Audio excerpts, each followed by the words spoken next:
penuh ucapan syukur karena kita boleh sama-sama mengingat kembali kasih Tuhan yang begitu besar kepada kita sampai Dia rela mati untuk menggantikan kita. Karena itu Bapak Ibu, mari kita mau katakan bahwa kasih-Mu sungguh tiada duanya. Dan nanti Bapak Teddy akan membuka di dalam doa. Haleluya.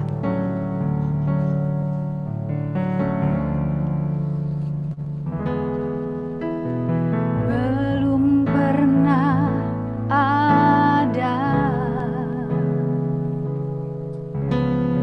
kasih di dunia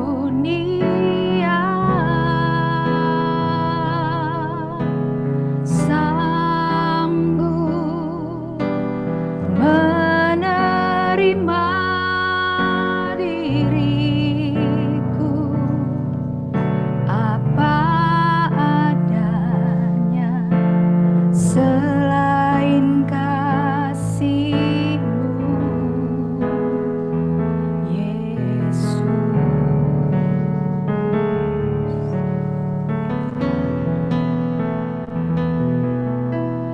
Takkan ada lagi kasih seperti ini, sanggup mengubahkan diriku menjadi baru selain kasih-Mu,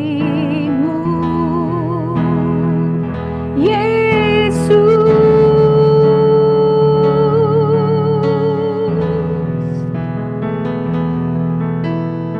Kau ku kagumi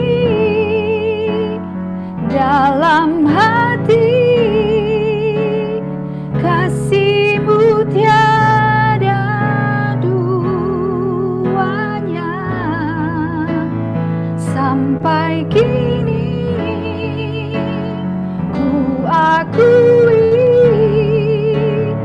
kasih-Mu tiada duanya.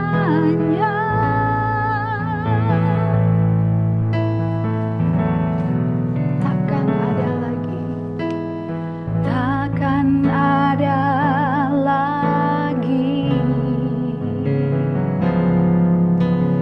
kasih seperti ini, sanggup mengubahkan diriku menjadi baru selain kasih-Mu, Yesus.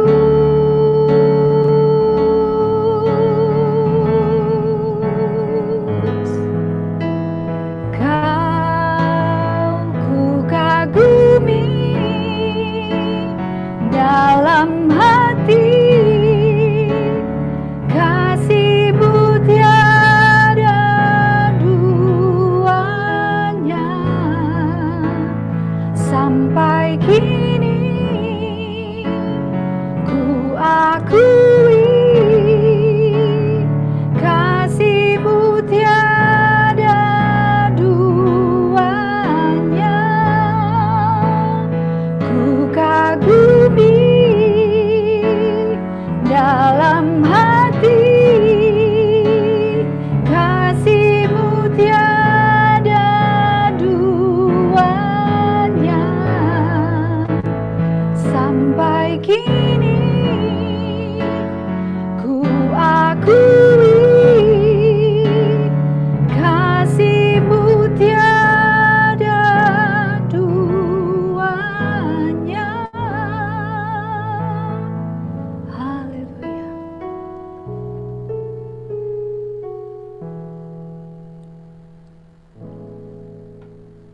Saudara-saudara yang kekasih, mari kita berdoa. Bapa Sorga, kami mengucap syukur dan terima kasih pada pagi hari ini. Begitu besar anugerah-Mu buat kami, Tuhan, buat kami semua pada pagi hari ini.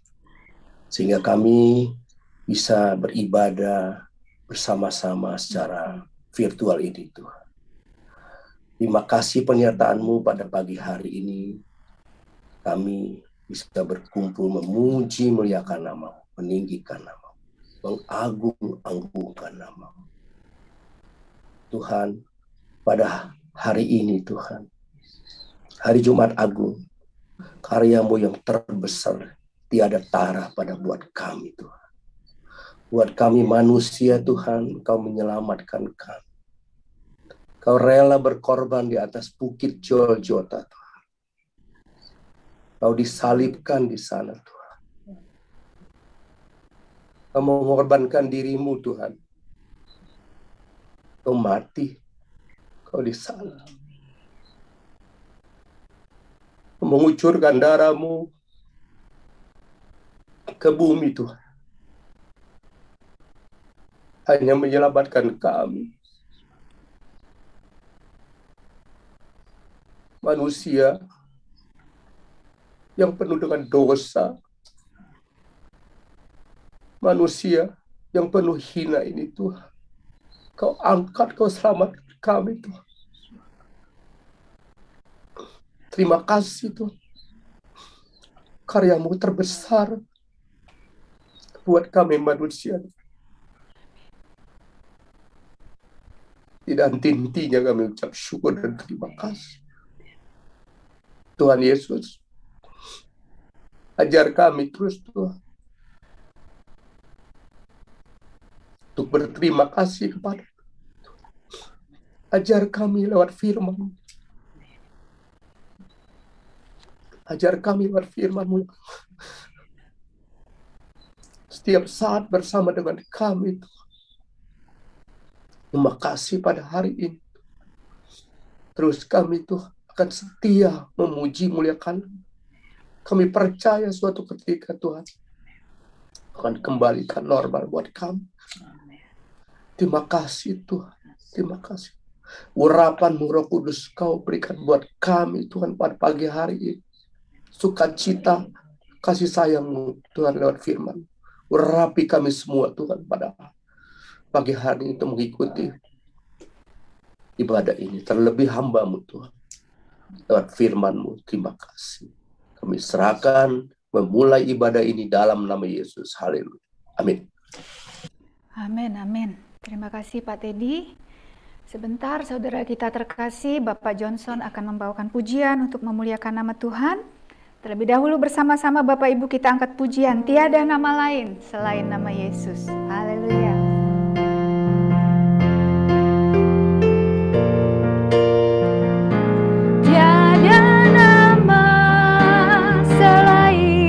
Nama Yesus.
dipermuliakan. Haleluya. Silakan Pak Johnson. Semoga pujian ini dapat menjadi berkat bagi setiap orang yang mendengarkannya. Yang sakit disembuhkan, yang mengalami masalah hidup akan mendapat jalan keluar dan diselamatkan. Amin.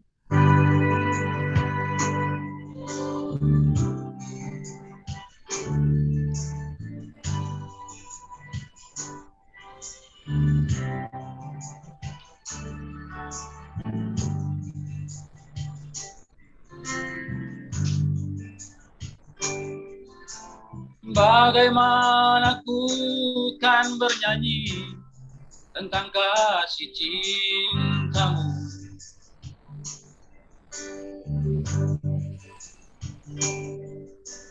Dapatkah ku rangkai puisi tentang pengorbananmu.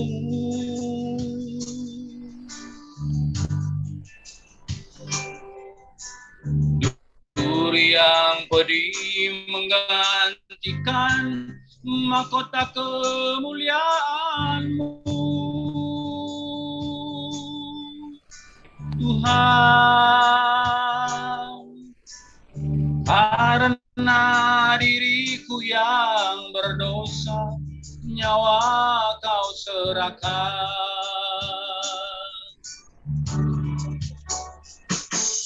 Kau balut luka di hatiku dengan kasih yang tulus.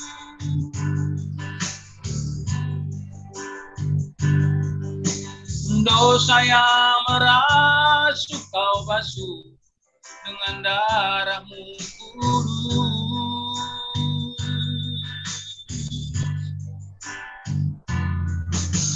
Entah berapa kali daku berkhianat padamu, Tuhan.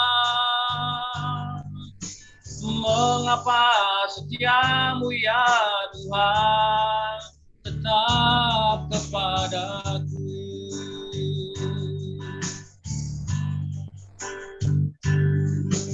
Sungguh ku tak mampu memahami kasih dan setiamu ya Tuhan. Bagiku yang hina ini kau rela berkorban.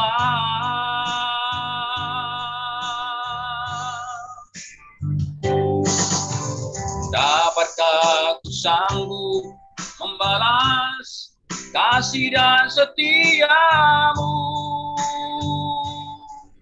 Tuhan. Sebagaimana adanya daku, ku berserah padamu.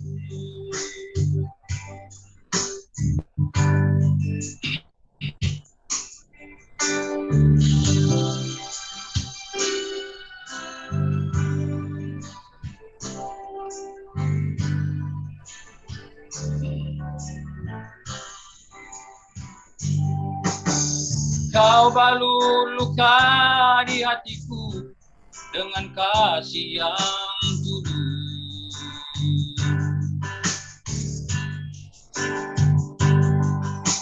Dosa yang merasuk kau basuh dengan darahmu kudus.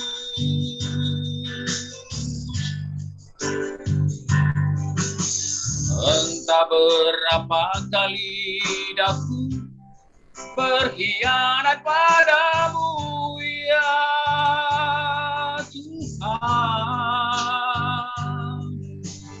Mengapa setiamu ya Tuhan tetap kepadaku?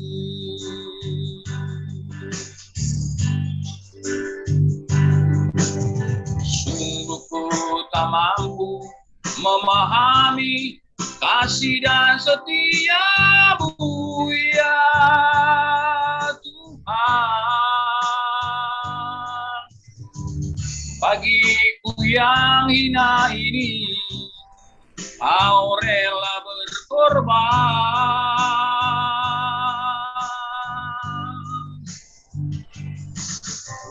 Dapatkah ku sanggup membalas kasih dan setiamu, Tuhan? Sebagaimana adanya daku, ku berserah padamu.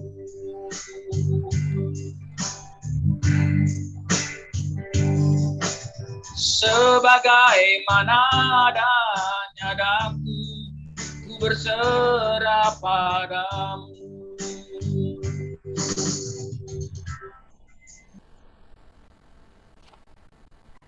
Haleluya.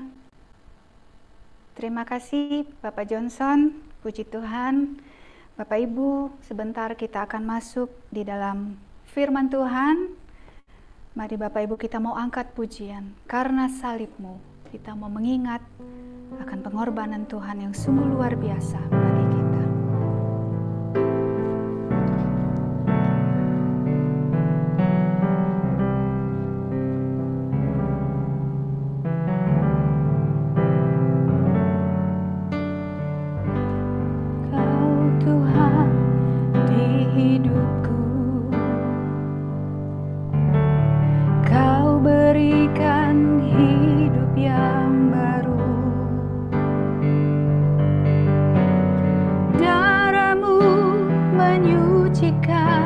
Pulihkan hatiku, ku nyatakan Kaulah segalanya.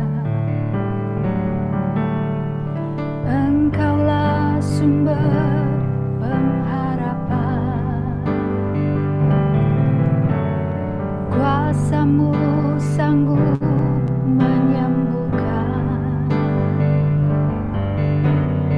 Jiwaku pun berserah hanya kepadamu, Yesus, Kaulah segalanya. Karena salib-Mu ku hidup, karena salib-Mu ku menang. Engkau yang berkuasa, sanggup untuk melakukan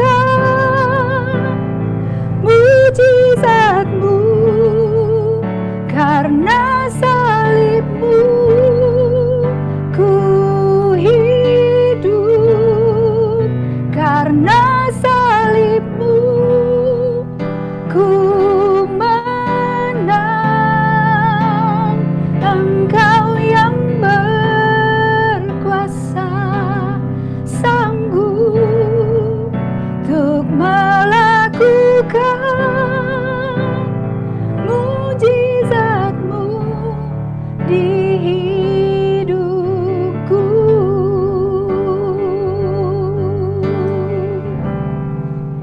Karena salib-Mu ku hidup, karena salib-Mu ku menang. Engkau yang berkuasa, sanggup untuk melakukan mujizat-Mu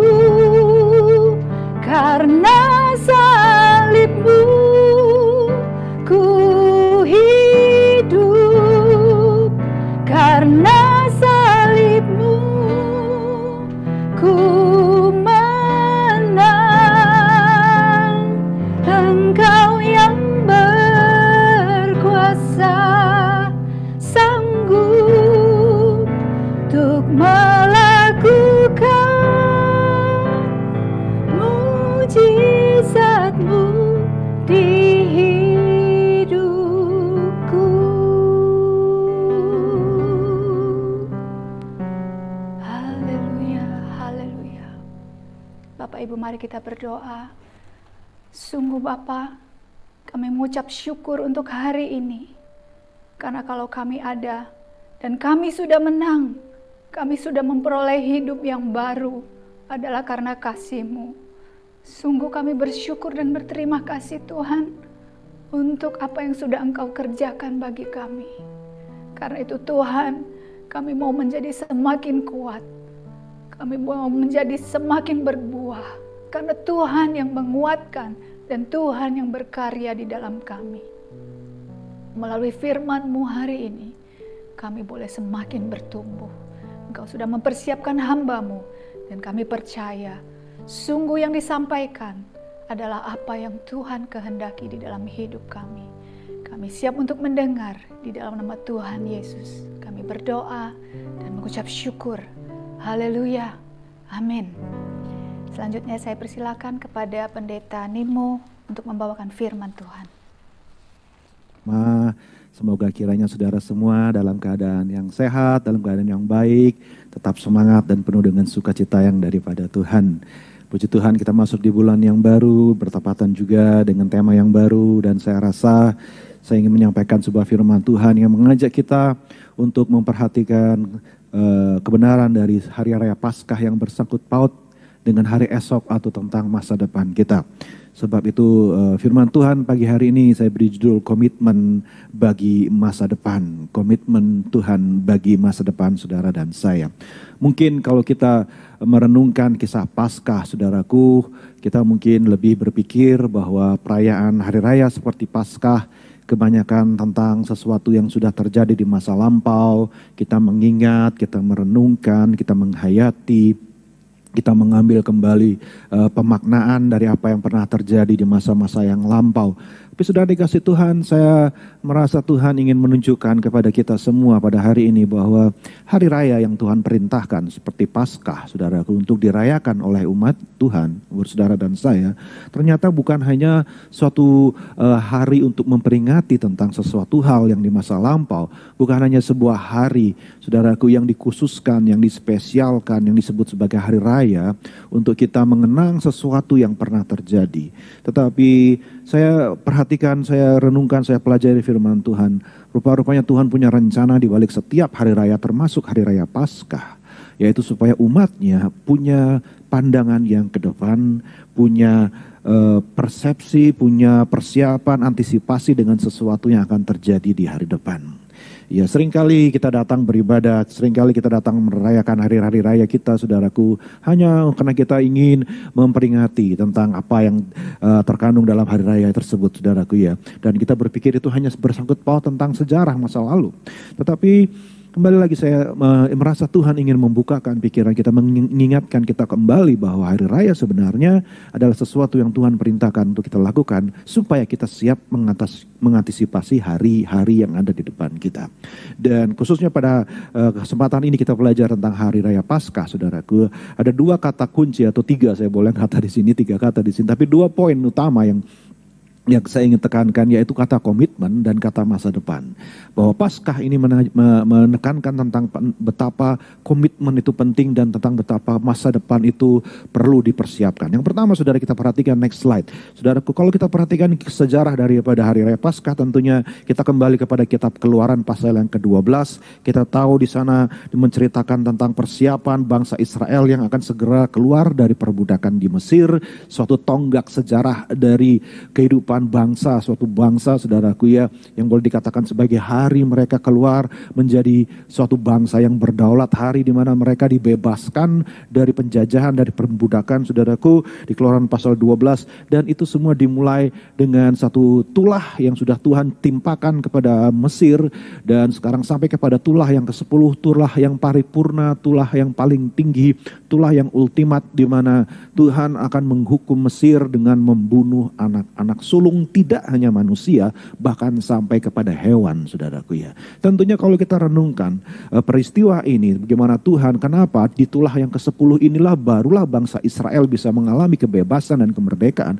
Di tulah yang terakhir inilah baru benar-benar istilahnya Mesir itu kapok, sekapok-kapoknya, baru benar-benar mereka belajar ya, mereka ditekuk lututnya betul-betul, mereka dikalahkan oleh Tuhan, kenapa harus sampai kepada tulah yang ke-10, dan di situ kita lihat bagaimana tulah itu adalah pembunuhan anak-anak sulung. Kalau kita perhatikan, kita pelajari firman Tuhan, saudaraku, tentang membunuh anak-anak sulung. Sebenarnya ya kematian anak sulung atau mengorbankan anak sulung, anak yang pertama dari sebuah rumah tangga, saudaraku, itu adalah sebuah wujud bukti, sebuah tindakan yang paling tinggi yang menunjukkan seseorang itu sangat berkomitmen akan sesuatu. Maka dia akan relakan bukan hanya hartanya, bukan hanya miliknya, bukan hanya apa yang ada pada dia, tetapi puncak dari sebuah komitmen, puncak dari sebuah, saudaraku, keteguhan, loyalitas, kesungguhan seseorang akan satu hal adalah dia rela mengorbankan anaknya yang sulung, ya, mengorbankan, boleh dikatakan satu pribadi yang paling diandalkan, paling dipercaya, yang paling dipersiapkan untuk meneruskan masa depan, kelangsungan dari kehidupan keluarga, rumah tangga, atau sosok pribadi tersebut, saudaraku. Itu sebuah bukti tidak ada loyalitas yang lebih tinggi lagi, tidak ada persembahan, pengorbanan yang lebih luar biasa lagi dibandingkan mengorbankan sesuatu yang paling berharga yang disebut sebagai putra sulung atau anak sulung, saudara ya. Dan inilah yang menjadi penekanan, saya yakin menjadi penekanan firman Tuhan yang kita bisa pelajari pada hari ini. Bagaimana Tuhan menghajar Mesir di titik sampai mereka harus mengakui bahwa kalau mereka mau melawan Tuhan, seberapa mereka berkomitmen untuk melawan Tuhan, sudah dihajar dengan berbagai tulah, kegelapan, lalat, pikat, saudaraku ya, katak, air berubah menjadi darah, dan seterusnya, saudaraku, hujan batu, hujan es. Saudara, semuanya tidak mempan buat mereka masih bisa bersikeras, masih bisa melawan, masih bisa menunjukkan kegigihan mereka untuk menentang kehendak Tuhan, menentang rencana Tuhan, menentang maksud Tuhan. Sampai di titik Tuhan akan tunjukkan, baik kalau begitu kamu akan buktikan kegigihan kamu sampai harga yang tertinggi kamu bayar dengan anak sulungmu. Bukan hanya manusia, bahkan sampai hewan sekalipun, saudaraku ya. Dan di titik situlah, ya, Alkitab mau mengajarkan kepada kita, orang yang mau melawan sama Tuhan, maka dia harus bayar sampai kepada komitmen yang tertinggi. Dia harus korbankan putra sulungnya, masa depannya, kehidupan yang ada di hadapannya, yang dibanggakan dan seterusnya, saudara. Dan kita bisa mempelajari sekilas, saya tidak akan banyak waktu, tetapi kalau kita pelajari bagaimana mempersembahkan yang sulung, ini adalah sebuah bukti tunjuk komitmen yang luar biasa, satu ekspresi dari seorang yang setia dan loyal dan siap mempersembahkan yang terbaik. Kita bisa lihat mulai dari semenjak kisah dalam Kejadian, saudaraku ya, pasal yang keempat, ayat yang keempat, saudara bisa baca sendiri Alkitab di sana bagaimana Habel, mengapa persembahannya diterima oleh Tuhan, mengapa dia mengorbankan pengorbanan ibadah persembahan kepada Tuhan itu diterima. Karena dia bukan hanya sekedar mempersembahkan sesuatu yang menjadi miliknya. Dia bukan cuma mempersembahkan ternak domba, tetapi dia memilih yang terbaik, dan yang dia pilih adalah yang sulung, saudara ya. Dia memilih yang lahir, yang keluar pertama dari rahim, itu yang dipersembahkan kepada Tuhan. Dan tidak heran Tuhan berkenan akan pengorbanan Habel. Karena apa? Karena Habel membuktikan bahwa dia benar-benar berkomitmen kepada Allah, ibadahnya benar-benar berikan yang terbaik, bukan cuma sekedar kasih atau sekedar berkorban, memberi, tapi yang betul-betul the best, yang terbaik dia berikan, dikatakan di situ, yang sulung, the first fruit.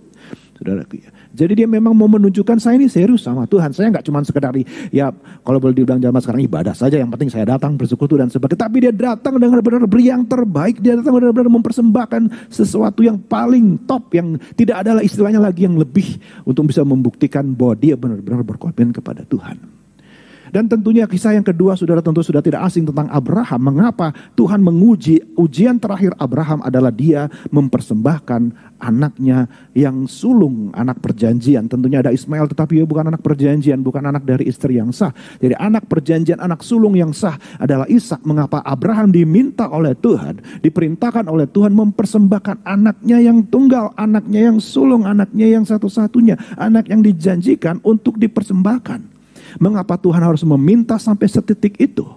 Karena dikatakan Tuhan menguji akan Abraham. Tuhan mau melihat seberapa komitmennya Abraham untuk mempersembahkan, betapa Abraham itu benar-benar mau mengikuti kehendak Tuhan, mau beribadah dan mau taat kepada Tuhan. Di mana buktinya, di mana puncak kesetiaan Abraham itu? Nah, kita lihat di sana Abraham rela mempersembahkan, saudaraku ya kan. Ishak dengan tidak menahan-nahan diri, dengan tidak berbantah-bantah, bersungut-sungut, dia relakan. Walaupun sudah dia perjuangkan sedemikian lama dengan penuh air mata dan seterusnya, saudaraku, tetapi bukti bahwa Abraham benar-benar memberi yang terbaik buat Tuhan. Bukti bahwa dia berkomitmen penuh kepada Allah dan tidak ada yang lain. Maka dia relakan putranya yang sulung untuk dipersembahkan. Tidak usah heran kalau kita bisa melihat bahwa di dalam berikutnya dalam hukum Taurat, kita perhatikan saudara, mari kita buka dalam Bilangan pasal yang ke-15. Kita lihat di situ Bilangan pasal yang ke-15. Saudaraku, kita perhatikan bagaimana Tuhan memberikan perintah kepada bangsa Israel dalam hal memberikan persembahan, saudaraku ya. Kita lihat ayat yang ke-13 sampai ayat yang ke-15, Bilangan 15 ayat 13 sampai 15. Kalau saudara punya Alkitab, saudara bisa buka dan baca bersama dengan saya. Ya, demikian bunyi firman Tuhan, setiap orang Israel asli haruslah berbuat demikian apabila ia mempersembahkan korban api-apian yang baunya menyenangkan bagi Tuhan. Dan apabila seseorang asing telah menetap padamu atau seorang lain yang tinggal di antara kamu atau di antara keturunanmu kelak, hendaklah mempersembahkan korban api-apian yang baunya menyenangkan bagi Tuhan, maka seperti kami perbuat, demikianlah perbuatnya. Mohon maaf, saya salah catat ini saudaraku ya. Ya, saya salah catat ya. Mohon maaf saudara ya. Jadi di dalam hukum Taurat, saya lupa di bagian mana, tapi dikatakan bahwa persembahkanlah yang sulung dari setiap kambing dombamu, persembahkanlah yang sulung, dan setiap putra sulung dari bangsa Israel harus dipersembahkan, ditebus dengan sebuah harga. Jadi mohon maaf sekali lagi. Jadi apa yang Tuhan minta dari umat Israel adalah dia persembahkan, mereka persembahkan yang betul-betul membuktikan komitmen mereka kepada Tuhan. Semua yang keluar dari rahim, semua yang keluar dari dalam kandungan dipersembahkan. Yang pertama harus dipersembahkan untuk Tuhan. Dan setiap putra-putra putri yang lahir dari bangsa Israel harus dipersembahkan kepada Tuhan.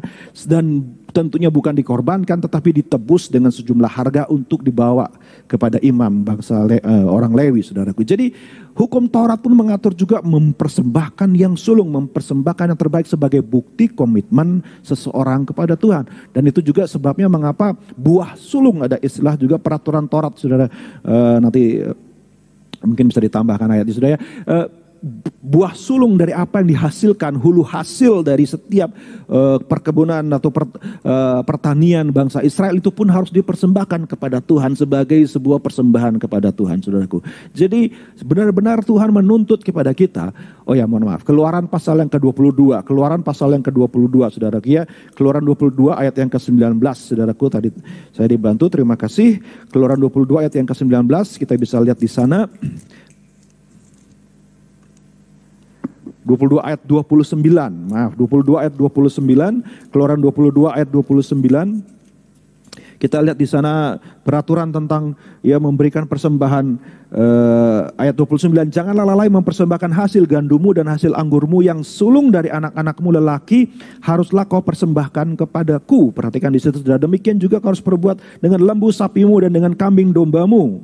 Ya, harus dipersembahkan yang sulung dari semua anak-anak laki-laki. Kalau dalam ayat yang lain yang sebenarnya saya maksudkan itu sebenarnya dikatakan setiap yang keluar dari kandungan yang pertama itu harus dipersembahkan. Bahkan setiap hasil dari ladang harus dipersembahkan yang pertama. Kenapa? Sekali lagi saudara, bukan Tuhan mau meributkan, kita tentunya tidak hidup di dalam Taurat. Tapi yang ditekankan oleh firman Tuhan, prinsipnya di sini adalah saudaraku, beri betul-betul komitmen kita kepada Tuhan, menunjukkan yang terbaik bagi Tuhan. Ya, dan ini sebuah prinsip.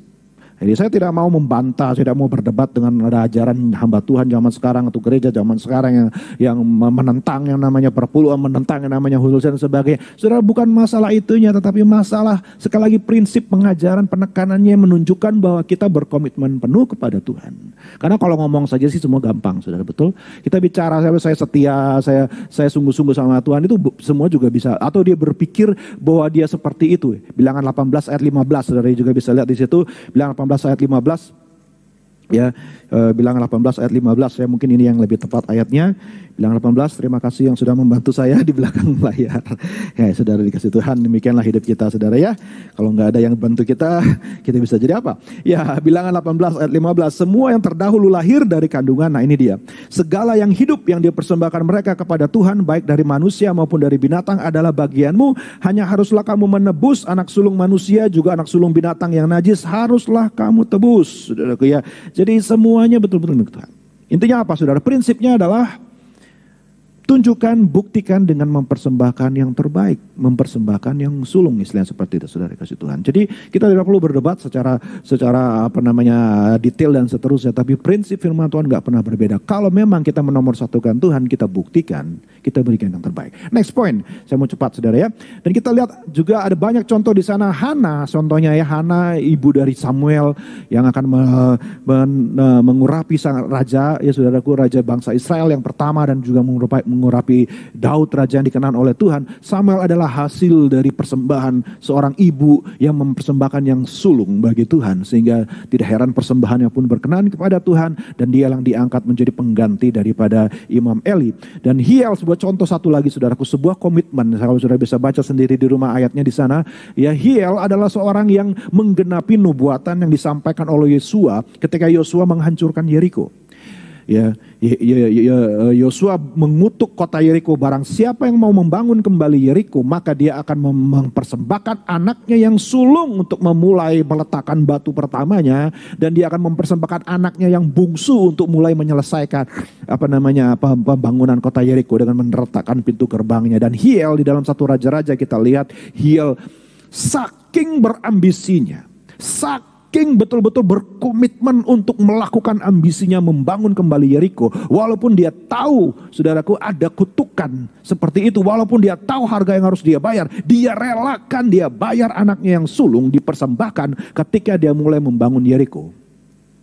Tentunya ini sebuah contoh yang negatif, contoh yang buruk, saudaraku ya, yang tidak perlu kita teladani, saudaraku. Tetapi kita lihat di sini betapa satu ambisi seseorang untuk menunjukkan komitmen kepada sesuatu, dia relakan dengan membayar seorang putranya, saudaraku. Dan Raja Moab juga contoh yang buruk yang sama, saudara bisa baca di rumah. Raja Moab ketika kalah perang melawan bangsa Israel dan bangsa Yehuda yang bergabung bersama-sama, maka ketika dia terdesak, dia mau berdoa kepada Kemos, ya saudaraku, dewanya orang Moab. Dan salah satu caranya untuk membuat Kemos menolong dia adalah dia persembahkan putra mahkotanya. Dia sembelih sendiri putra mahkotanya di hadapan lawan-lawannya, saudaraku ya, sebagai bukti dia mohon kepada dewanya untuk menyelamatkan dia.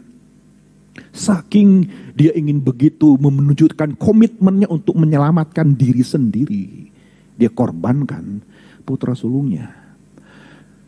Saudara, kita melihat begini satu berbahaya kalau orang sudah penuh dengan ambisi, saudaraku. Ya, banyak kali ada banyak orang juga yang tanpa sadar mungkin mereka karena saking berambisi, saking ingin jadi sukses, saking ingin bisa berhasil, bahkan dia relakan, korbankan, saudaraku. Mungkin tidak se ekstrim, saudaraku, di zaman dahulu dengan mengkorbankan secara harafiah, saudara, tapi mengorbankan anak dengan tidak memelihara, tidak memperhatikan, ya saudaraku, ya tidak memberikan mereka apa yang dibutuhkan sebagai seorang anak. Bukan cuma bicara soal materi, tetapi juga, saudaraku, seorang bapak, kasih sayang, perhatian, saudaraku, dan ya ayah yang siap mementor dan menolong sebagainya. Saudara, kita tidak mau jadi seperti itu. Bukan, tentunya kita tidak membiarkan hal seperti itu merusak kehidupan kita sebagai anak Tuhan, karena kita justru harus mempersiapkan masa depan sebagai penerus kita, saudaraku, bukan mengorbankan anak-anak kita, saudaraku, sebagai tumbal istilahnya bagi kesuksesan keberhasilan kita.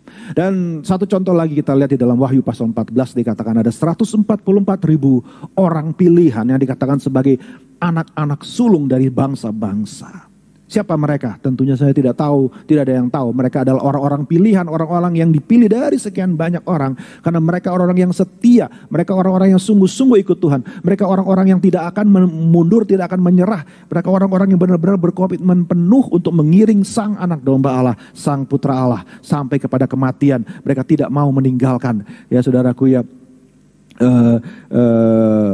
apapun, saudaraku, tidak akan mereka biarkan untuk mengganggu hubungan mereka dengan Tuhan. Saudara dikasih Tuhan, 144.000 orang ini adalah putra-putra sulung dari bangsa-bangsa yang menunjukkan mereka hidup begitu berkenan kepada Tuhan, dan dikatakan tidak ada celah, tidak ada kata-kata yang bohong keluar dari mulut mereka. Dikatakan sudah bisa baca dalam Wahyu pasal 14 ayat yang 4 di sana. Ini contoh dari orang-orang yang adalah pilihan, komitmen orang-orang yang berkomitmen mengiring Tuhan. Apa yang kita bisa ambil di sini, saudaraku? Tentunya semuanya ini menunjukkan pada satu saat kelak, next point, bahwa Allah sendiri yang akan mengorbankan putranya yang sulung, putranya yang tunggal. Mari kita buka Roma pasal 8 ayat yang terkenal, saudaraku. Roma 8 ayat 8, ayat 28 dan 29. Kalau sudah tidak asing lagi dengan Roma 8 ayat 28, tetapi saya mengajak kita melihat Roma 8 ayat 29, saudaraku ya. Di sana kita bisa memperhatikan ada suatu kebenaran tentang bagaimana Tuhan merelakan, mempersiapkan putranya yang sulung. Saudara, Roma 8 ayat 28 sudah tidak asing lagi. Ayat 29 kita baca di sana, sebab semua orang yang telah dipilihnya dari semula, saudara dan saya, mereka juga ditentukannya dari semula untuk menjadi serupa dengan gambaran anaknya, supaya ia, anaknya itu, menjadi yang sulung di antara banyak saudara. Jadi Tuhan Yesus adalah putra sulung. Dengan kata lain, saudara dan saya adalah adik-adiknya, karena kita pun diangkat menjadi anak. Yohanes katakan, barang siapa yang percaya kepada Dia diberikan kuasa untuk menjadi anak-anak Allah. Saudara percaya kepada Yesus, saudara adalah anak Allah. Haleluya, puji Tuhan. Saudara dan saya adalah adik-adiknya Tuhan Yesus. Dengan kata lain, berhak menerima warisan, berhak menerima berkat daripada Allah. Dan saudara dikasih Tuhan, Yesus menjadi yang sulung dan Dia dikorbankan supaya kita bisa menjadi anak-anak Allah. Itu bukan hal yang luar biasa, saudaraku ya. Bukan suatu hal yang mana ada Allah seperti Allah kita, yang mau lakukan yang seperti itu. Bukan cuma mau menjadikan kita umatnya, tapi menjadikan kita anak-anaknya, menjadikan kita sebagai pewaris dari apa yang Dia miliki. Saudara, itu hal yang terlalu luar biasa untuk kita bisa renungkan, untuk kita bisa percaya. Mungkin it sometimes sounds too good to be true. Kadang-kadang gak bisa masuk di akal bagaimana saudara dan saya yang penuh dengan kekurangan, kelemahan, bisa jadi ahli waris kerajaan sorga, saudara ya. Tentunya itu sulit untuk kita bisa mengerti, tetapi itulah yang menjadi rencana Allah, bahwa sedemikianlah komitmennya Allah, saudara dikasih Tuhan, untuk menjadikan kita semua sebagai putra-putrinya Allah, untuk menjadikan kita sebagai anak-anak Allah, sehingga Dia korbankan putranya yang tunggal di kayu salib. Dengan demikian Dia memberikan kepada kita bukan hanya kebebasan dari dosa, bukan hanya Dia memerdekakan kita dari perbudakan dosa yang digambarkan oleh kehidupan bangsa Israel yang keluar dari Mesir. Tetapi yang saya senang saya tekankan di sini, bahwa Dia juga menjadikan saudara dan saya sebagai putra dan putrinya, sebagai anak-anaknya. Sama seperti bangsa Israel diperanakkan oleh Allah ketika mereka keluar dari Mesir untuk dijadikan anak-anak Allah. Demikian juga kita, oleh karena pengorbanan Tuhan Yesus, haleluya, kita juga sudah menjadi anak-anak Allah. Kita juga semua tanpa terkecuali, kita yang percaya, kita sudah menjadi pewaris-pewaris kerajaan sorga. Yang setuju katakan amin. Haleluya, puji Tuhan. Ya, saudara, jadi inilah komitmen yang besar dari Allah. Saudara, Allah benar-benar berkomitmen. Makanya Dia menunjukkan putranya yang tunggal harus mati. Artinya Dia tidak ada lagi bukti komitmen Allah yang lebih tinggi lagi selain daripada Dia sudah persembahkan Yesus buat saudara dan saya. Kalau saudara masih ragu bahwa Allah itu baik dan Allah punya rencana yang baik buat kita, kalau Anda masih ragu bahwa Allah itu tidak sungguh-sungguh mau mengasihi kita dan tidak sungguh-sungguh mau menolong kita, tidak sungguh-sungguh mau memberkati kita, ingat kembali Paskah. Ingat kembali mengapa Dia tergantung di kayu salib. Mengapa putra Allah harus mati. Mengapa Dia harus dikorbankan. Mengapa Dia harus menjalani salib. Ingat kembali itu, saudaraku. Setiap kali kita mengenang salib, setiap kali kita mengenang, saudaraku, Paskah, dan tentunya Paskah di dalam kehidupan kita orang Kristen bukan hanya setahun sekali. Setiap kali kita makan roti dan anggur yang diteguhkan oleh Tuhan Yesus dalam perjamuan malam terakhir, itu adalah kita mengingat kembali Paskah. Kita merayakan Paskah yang kita lakukan sebulan sekali, saudaraku, sebentar lagi kita lakukan. Itu kembali kita harus mengenang kembali bahwa Tuhan sedemikian cintanya kepada kita, sedemikian komitmennya Tuhan kepada kita untuk memberkati kita dan menjamin kehidupan kita. Haleluya, puji Tuhan. Jadi tanpa ada alasan sedikit pun, percayalah saudaraku yang masih ragu, yakinlah bahwa Allah benar-benar mengasihi saudara. Allah benar-benar punya yang terbaik buat saudara. Allah benar-benar ingin yang terbaik dan berkomitmen sepenuhnya untuk saudara diberkati olehnya. Puji Tuhan. Yang kedua, saudaraku, saya mau cepat. Yang kedua, Tuhan memakai Paskah sebagai cara untuk mempersiapkan umatnya masuk kepada era yang baru. Masuk kepada hari esok yang penuh harapan, yang menjadi tema di bulan ini, saudaraku ya. Paskah mempersiapkan umat Tuhan untuk masuk dalam era yang baru. Ada banyak contoh ayat di sana saya catat, saudara bisa catat sendiri ya. Yang pertama adalah bebas dari perbudakan, tadi kita sudah baca dalam Keluaran 12. Ketika mereka keluar dari tanah perbudakan, mereka sampai di Gunung Sinai, mereka menerima firman Tuhan. Saudaraku, Bilangan pasal yang ke-9 mencatat sebelum mereka mulai berangkat menuju tanah perjanjian, mereka harus rayakan Paskah lagi. Untuk mereka masuk, siapkan mereka masuk dalam era yang baru, masuk dalam tanah perjanjian, mereka harus rayakan Paskah terlebih dahulu. Kemudian ketika mereka gagal, saudara tahu tentu ceritanya dalam kitab Bilangan, mereka menolak, mereka tidak percaya, mereka pun ditolak oleh Tuhan. 40 tahun mereka beredar-edar, dan ketika mereka mulai masuk ke dalam tanah perjanjian, mereka pun kembali merayakan Paskah. Di sana di dalam Yosua pasal yang ke-5, Paskah harus dirayakan karena mereka siap mendiami tanah perjanjian. Next point. Yang berikutnya kita lihat juga di dalam Paskah Hizkia, di dalam kisah raja-raja, saudaraku, Hizkia ketika dia mengalami pemulihan kebangunan rohani, Paskah langsung dirayakan. Demikian juga Yosia, kitab perjanjian ditemukan, yang adalah kemungkinan kitab Ulangan, ditemukan dan dibaca, dan mereka bertobat, mereka mengalami kebangunan rohani. Apa yang mereka lakukan? Rayakan Paskah lagi. Karena apa? Karena mereka mau mengalami era yang baru, era lawatan Allah, era kebangunan rohani, era Allah bekerja dengan dahsyat, memulihkan, mengubahkan, saudaraku, menyelamatkan, mengembalikan umat Allah kembali kepada Tuhan. Maka Paskah harus dirayakan, puji Tuhan. Dan ketika umat Tuhan dihukum pun dalam Ezra kita lihat ketika mereka kembali ke tanah perjanjian dari pembuangan, kembali Paskah dirayakan untuk mereka mempersiapkan hidup yang baru, era yang baru, kembali membangun apa yang sudah mereka tinggalkan lewat pembuangan. Kemudian Yohanes 13-17, saudara kita bisa lihat di situ, Yesus meneguhkan satu era yang baru, masa yang baru yang sedang saudara dan saya jalani sampai Tuhan datang, yang disebut sebagai masa perjanjian baru, dimulai dengan hari raya Paskah. Saudara, hari ini, di tahun ini, di situasi seperti ini kita merayakan Paskah. Mari kita rayakan bukan hanya sebagai sebuah peringatan akan masa lalu, tapi kita rayakan sebagai cara kita pandang tentang masa depan yang Tuhan mau curahkan bagi hidup kita. Mari kita imani bahwa setelah kita merayakan Paskah ini, Tuhan akan masuk, saudara, bawa kita semua ke dalam era yang baru, bawa kita semua kepada masa yang baru, bawa kita semua kepada situasi yang baru. Saya mau tutup dengan satu kebenaran ini, saudaraku. Next point. Ada satu kata penutup di dalam setiap perayaan Paskah. Kalau kita pelajari Paskah tradisi orang Yahudi, saudaraku, ya, mereka makan Paskah. Saya nonton di YouTube, saya perhatikan setiap poin-poinnya, dan semuanya ada kaitannya dengan pengorbanan Tuhan Yesus. Menarik sekali.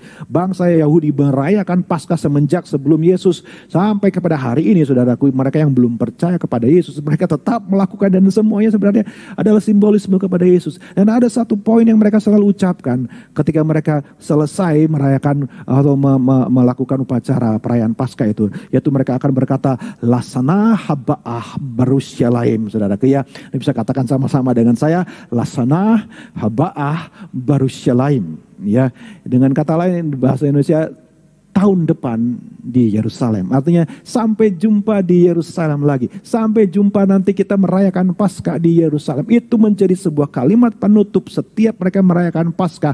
Mereka saling menguatkan, saling menasihati, saling memberikan semangat untuk menghadapi masa depan. Ketika mereka ditindas, ketika mereka dianiaya, ketika mereka mengalami, saudaraku, pembunuhan massal ketika perang dunia, saudaraku. Setiap kali mereka merayakan Paskah, mereka selalu punya pengharapan, kita akan pulang kembali ke Yerusalem, kita akan pulang kembali ke tanah perjanjian. Ingat baik-baik, kuatkan hatimu, tetaplah setia, tetaplah pegang identitasmu sebagai umat Tuhan. Selama ribuan tahun mereka lakukan itu. Dan coba tebak, saudara, mereka sudah kembali ke Yerusalem. Mereka rindu adanya damai, mereka rindu adanya kehidupan yang penuh dengan shalom. Tapi apakah ada shalom? Ya belum. Sudah bisa baca berita setiap hari ada bom di situ, setiap hari ada rudal di situ, setiap hari ada terorisme dan sebagainya. Itu menjadi makanan hari. Di mana damai? Ketika saya datang ke sana, saya ketemu dengan orang Yahudi di situ, orang tua ya, yang masih ada sampai hari ini, masih kontak dengan kami. Where is peace? Katanya, di mana damai? Ya, saya bilang, damai tidak ada sebelum Sang Raja Damai datang. Karena memang sebenarnya Yerusalem yang sejati, yang benar-benar kita, saudara dan saya, bukan cuma orang Yahudi, kita semua merindukan shalom dalam hidup kita. Dan itu hanya datang ketika Yesus berkata di malam terakhir. Saudara boleh buka Matius pasal 26. Ketika dia meneguhkan perjanjian yang baru, ketika dia makan Paskah bersama dengan murid-muridnya. Saudara perhatikan di situ Matius 26 ayat yang ke 26 saudara ya. Kita akan siapkan hati kita untuk menerima perjamuan kudus. Dan ketika Matius 26 ayat 26, dan ketika mereka sedang makan roti, Yesus mengambil roti, mengucap berkat, memecah-mecahkannya, lalu memberikannya kepada murid-muridnya dan berkata, ambillah, makanlah, inilah tubuhku. Sesudah itu ia mengambil cawan, mengucap syukur, lalu memberikannya kepada mereka dan berkata, minumlah kamu semua dari cawan ini. Sebab inilah darahku, darah perjanjian yang ditumpahkan bagi banyak orang untuk pengampunan dosa. Perhatikan saudara, akan tetapi aku berkata kepadamu, mulai dari sekarang aku tidak akan minum lagi hasil pokok anggur ini sampai pada hari aku meminumnya, yaitu yang baru bersama-sama dengan kamu dalam kerajaan Bapakku. Haleluya. Yesus mengatakan pesan terakhir, kalimat terakhir ini, lasyana haba'ah barusyalaim. Bukan Yerusalem yang di bumi tetapi saudaraku, tapi dalam kerajaan Bapa, yaitu Yerusalem yang baru. Dia pun mengatakan yang sama. Dia berjanji tidak akan minum lagi anggur sampai dia akan minum bersama saudara dan saya. Haleluya. Di Yerusalem yang baru. Puji Tuhan. Saudaraku, inilah menjadi pengharapan kita. Apapun yang kita alami hari ini, mari kita pandang ke depan. Percayalah, seperti bangsa Israel sudah dipimpin Tuhan. Mereka bisa kembali lagi dari pembuangan. Mereka dibuang lagi dan kembali lagi dari pembuangan. Demikian juga kita dalam menghadapi apapun hidup ini, saudaraku. Percayalah, masa depan selalu ada. Paskah mengingatkan kita, Tuhan setia dengan janjinya. Apapun yang boleh terjadi dalam kehidupan kita, Yerusalem tersedia bagi kita. Haleluya, puji Tuhan. Jadi teringat dengan Bapak Gembala almarhum, saudaraku ya. Satu hal yang saya ingat dari beliau adalah ketika beliau selalu bercerita dengan mata yang berkaca-kaca bagaimana dia merelakan anaknya yang sulung diambil oleh Tuhan. Dan itu bukan hal yang mudah. Saya menarik satu pelajaran. Ya, bahwa demikianlah ujian yang diizinkan untuk dialami oleh Bapak Gembala dan Ibu Gembala juga tentunya. Seberapa mereka rela berkomitmen untuk melayani Tuhan walaupun anaknya yang sulung diambil, tapi tidak berhenti. Saya ingat ceritanya, dia hampir menyerah, dia hampir tinggalkan pelayanan, tetapi dia tidak lakukan itu. Dan gak usah heran Bapak Ibu Saudara dikasih Tuhan, Bapak Gembala dipakai Tuhan demikian rupa. Karena dia buktikan komitmennya. Juga sudah dikasih Tuhan. Hari ini tentunya kita merayakan sudah setahun. Tapi mari kita sama-sama kembali ingat bahwa di dalam kehidupan kita hari-hari ini kita masih punya Yerusalem yang baru. Haleluya, puji Tuhan. Mereka yang sudah mendahului kita sudah ada di sana. Mereka menantikan kedatangan kita. Tentunya jangan cepat-cepat ya. Tapi tetaplah bersemangat dalam menghadapi. Tetaplah katakan satu sama yang lain. Tahun depan di Yerusalem, kita tetap punya Yerusalem yang baru. Kita punya masa depan. Apapun yang terjadi Tuhan akan berikan kita kemenangan. Karena Yesus sudah mati dan dia juga akan bangkit yang akan kita rayakan sebentar lagi. Puji Tuhan, mari kita siapkan perjamuan kudus kita. Dan saya mau mengajak kita menyanyikan lagu terakhir yang diterjemahkan oleh Bapak Gembala. Tentunya saya yakin jemaat AMS semua tahu lagu ini. Mari kita akan siapkan roti dan anggur kita sebelum kita masuk dalam perjamuan kudus. Mari kita nyanyikan pujian ini. Kiranya Tuhan beserta. Haleluya.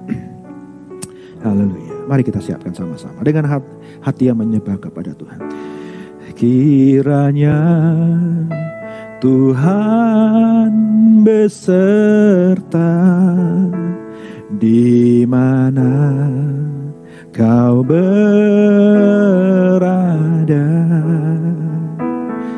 Semoga doa dijawab, harimu cerah,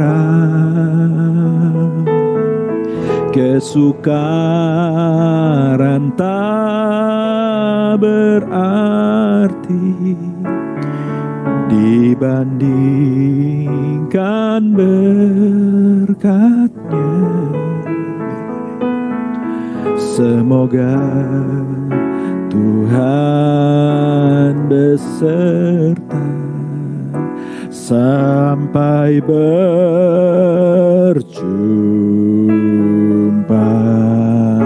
Katakan, matahari bercahaya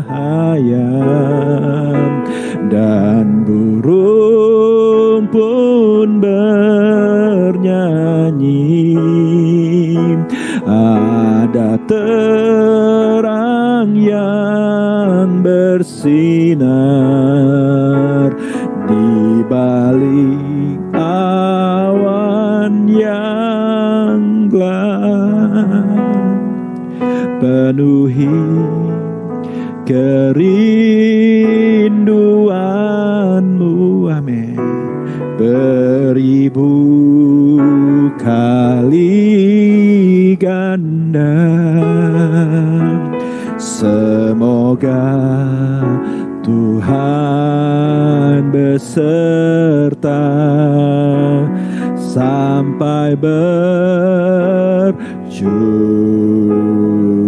Katakan, penuhi kerinduanmu, penuhi kerinduanmu, beribu kali ganda. Semoga Tuhan beserta sampai berjumpa.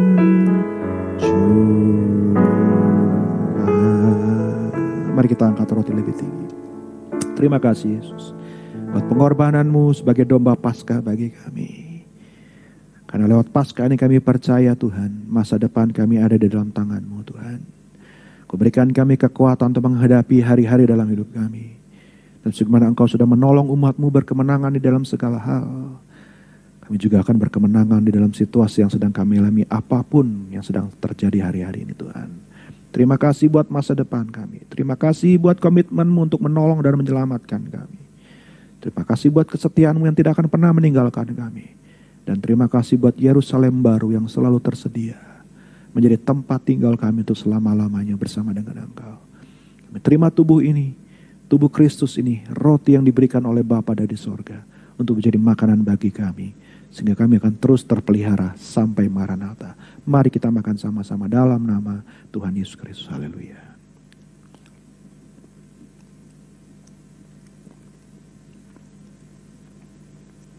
Mari kita angkat jalan. Terima kasih buat tubuh-Mu Tuhan. Terima kasih buat anggur yang melambangkan darah-Mu yang sudah dicurahkan menjadi meterai dari perjanjian yang baru. Yang memeteraikan kami sampai pada hari Tuhan, hari penyelamatan. Terima kasih Tuhan buat anggur sukacita. Terima kasih buat penebusan oleh darah yang kudus. Terima kasih oleh kuasa darah-Mu yang membebaskan, menyelamatkan kami. Dan darah-Mu yang menjadikan kami sebagai anak-anak-Mu. Terima kasih Tuhan. Kami percaya ketika kami minum darah Kristus ini, maka kami dikuduskan satu kali untuk selama-lamanya. Kami diampuni, kami dipulihkan, kami diberkati, kami disembuhkan dalam nama Tuhan Yesus. Kami minum sama-sama dengan iman, katakan dalam nama Tuhan Yesus. Haleluya. Mari angkat tangan saudara dengan iman. Apapun yang menjadi masalah saudara, apapun yang menjadi pergumulan saudara, apapun yang menjadi kesedihan di hati saudara, bawa di bawah kaki Tuhan dan serahkan di bawah kayu salibnya. Percaya dalam Dia selalu ada kemenangan. Dan Dia akan menyelesaikan tetelestai semuanya di dalam kuasa-Nya. Kiranya Tuhan mengarahkan wajah-Nya kepadamu dan mengaruniakan kasih karunia. Kiranya Dia menyinari wajah-Nya ke dalam kehidupanmu. Dan mengaruniakan engkau damai sejahtera dan shalom-Nya dalam hidupmu. Kiranya Tuhan menolong engkau di dalam segala rupa kehidupanmu. Dan mengaruniakan kemampuan yang daripada Dia untuk menghadapi segala situasi. Terimalah berkat dan pertolongan dan jawaban yang sudah Dia kerjakan di kayu salib sekarang sampai selama-lamanya. Diberkatilah saudara hari ini dalam nama Tuhan Yesus Kristus. Haleluya. Amin. Puji Tuhan. Sampai jumpa lagi jemaat AMS. Sampai kita bertemu lagi dalam ibadah selanjutnya. Kiranya Tuhan Yesus memberkati kita semua. Semoga firman Tuhan menjadi berkat buat saudara semua. Haleluya. Kita mengucap syukur karena Bapak Pendeta Nimo sudah dipakai menjadi perantara bagi kita. Kita boleh menerima berkat dan kekuatan dari Tuhan melalui firman, melalui perjamuan kudus dengan tubuh dan darah-Nya. Bapak Ibu, sebentar kita akan mendengarkan pengumuman yang akan disampaikan oleh Bapak Setiadi. Terima kasih Bu Susi. Saudara, beberapa pengumuman akan disampaikan hari ini. Minggu depan tanggal 4 April, seperti biasa kita ada doa Bidstun yang dimulai dari jam 8.15. Kemudian dilanjutkan dengan ibadah pada pukul 9 pagi. Dan pengumuman selanjutnya adalah jemaat yang ingin didoakan dan memberikan kesaksian dapat menghubungi Ibu Fungling dan Ibu Niling di nomor HP yang tertera. Saudara, informasi tolong disampaikan paling lambat hari Sabtu. Pengumuman selanjutnya untuk anak-anak yang masih balita. Saudara, mereka juga perlu diisi oleh firman-firman agar hidup mereka boleh berkenan kepada Tuhan. Untuk itu para orang tua, silakan ikuti link di YouTube, dan untuk informasinya bisa didapatkan kepada Ibu Heni atau Ibu Sandy di nomor-nomor HP yang tertera. Dan untuk anak-anak sekolah, anak kelas 5 sampai 9, juga ada ibadah yang akan disampaikan di hari Jumat. Informasi juga dapat Bapak Ibu dapatkan pada Ibu Sandy dan Ibu Mary di nomor-nomor HP yang sudah tertera. Kaum milenial, remaja, dan dewasa muda. Ibadah kaum remaja dan dewasa akan langsung dipimpin oleh Pendeta Nemo Bahari di hari Sabtu jam 18.30 waktu Indonesia Barat. Link dan informasi dapat diminta kepada Ibu Fungling dan Ibu Lingling di nomor-nomor HP yang tertera. Saudara, kita jemaat PDAMS tetap dihimbau untuk doa puasa bagi bangsa dan negara Indonesia. Untuk gereja di Indonesia, untuk pandemi COVID berkenaan dengan vaksinasi yang pertama dan kedua, kita berharap berdoa supaya kita semua bangsa Indonesia ini beroleh kekebalan menghadapi COVID-19. Dan juga kita berdoa berpuasa untuk sekolah Alkitab Cianjur, dan tentunya juga untuk kita persekutuan doa Agape Misi Sarana, agar kita tetap setia tapi berikan kesehatan oleh Tuhan. Dan yang terakhir, jemaat yang ingin memberikan persembahan atau kolekte, saudara bisa transfer ke rekening Yayasan Kabar Baik Cianjur di nomor rekening 1830 738 882 Bank Sentral Asia. Demikian pengumuman disampaikan, saya kembalikan kepada Ibu Susi. Terima kasih Pak Setiadi, Bapak Ibu sekalian, demikianlah kebaktian kita pada hari ini. Kita akan tutup dan nanti Bapak Hendrik akan membawakan doa berkat. Mari Bapak Ibu kita angkat pujian terima kasih Yesusku.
Kami telah terima, kami rasakan, kami nikmati di dalam pengiringan kami kepadamu, bahkan di dalam pelayanan kami.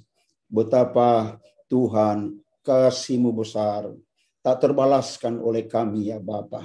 Dan kalau sampai hari ini kami masih ada, sebagaimana kami ada. Kami tahu semua ini hanya oleh karena kasih karunia-Mu. Terima kasih banyak Bapa buat kesempatan beribadah kepadamu, merayakan hari Jumat Agung, kematian, penyaliban Kristus dan kematian Kristus di atas salib Golgota. Kami percaya Tuhan lakukan semuanya itu oleh karena kasih-Mu kepada kami manusia yang berdosa. Kami selamatkan, kami diangkat dari lumpur dosa, dan kami dibawa kepada terang Allah yang ajaib. Terima kasih Bapa buat firman-Mu pada pagi hari ini yang sudah menyegarkan kami, mengingatkan kembali kami bahwa pengorbanan-Mu di atas salib Golgota adalah untuk menyelesaikan segala dosa dan pelanggaran kami. Terima kasih banyak Bapa. Oleh karena itu ajarkan kami terus mengingat dan tetap bersyukur kepada-Mu ya Bapa atas karya ajaib Tuhan di atas Kalvari. Terima kasih banyak Bapa buat hamba-Mu Nemo Bahari, Engkau sudah pakai untuk menjadi saluran berkat buat kami pada pagi hari ini. Doa kami buat hamba-Mu sekeluarga dan pelayanan mereka. Tuhan memberkati pelayanan mereka di Bali Tuhan. Tuhan memberkati rumah tangga mereka. Jauhkan mereka dari segala malapetaka bahaya. Penyakit sampar, penyakit menular. Kami tolak semuanya itu di dalam nama Tuhan Yesus Kristus. Dan biarlah pengembalaan mereka di Bali semakin maju. Jumlah jiwa-jiwa ditambahkan Tuhan di dalam pelayanan mereka. Nama-Mu dipermuliakan, nama-Mu diagungkan. Terima kasih banyak Bapa buat seluruh jemaat AMS Tuhan Yesus yang sudah beribadah pada pagi hari ini. Hamba tidak tahu apa yang menjadi persoalan dan pergumulan mereka. Tapi satu hal yang kami tahu bahwa Roh Kudus senantiasa membimbing, mengarahkan, mengajar, menuntun mereka semuanya. Sehingga mereka tetap ada dalam damai sejahtera Tuhan. Mereka tetap tenang dalam menghadapi COVID-19 hari-hari ini yang sedang menakutkan manusia. Kami tetap ada dalam perlindungan Tuhan. Kami tetap di dalam perlindungan kuasa darah Yesus. Sehingga kami tidak takut menghadapi bahaya apapun. Karena Immanuel, Allah beserta dengan kami. Terima kasih banyak Bapa. Berkati, oh Tuhan Yesus, segala keperluan dan kebutuhan dari setiap jemaat AMS Tuhan Yesus. Apapun yang mereka kerjakan, apapun yang mereka lakukan Tuhan. Tuhan Engkau menyertai dan memberkati mereka. Yang sakit, Tuhan kami percaya Engkau adalah tabib di atas segala tabib. Menyembuhkan mereka semua. Terima kasih banyak Bapa. Terima kasih yang susah Engkau hiburkan. Mereka yang bimbang ragu. Berikan keteguhan iman bahwa hanya dalam Yesus ada jalan keluar dari setiap persoalan dan pergumulan hidup. Terima kasih banyak Bapa. Terima kasih kami berdoa khusus untuk Ibu Gembala kami. Ibu Yayang Awundatu. Tuhan kami percaya Engkau tidak pernah meninggalkan dia Bapa. Engkau menyertai. Bahkan Tuhan memberi kemampuan.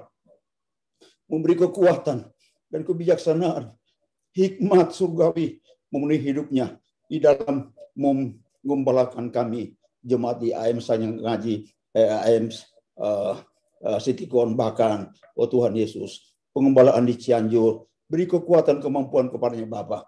Kami percaya Tuhan yang selalu menyertai dia Tuhan Yesus, sehingga dalam semua apa yang dia lakukan semuanya Tuhan hanya untuk hormat dan kemuliaan nama Tuhan. Berkati juga Revi, oh Awundatu Tuhan, yang mendampingi ibunya Tuhan di dalam pelayanan.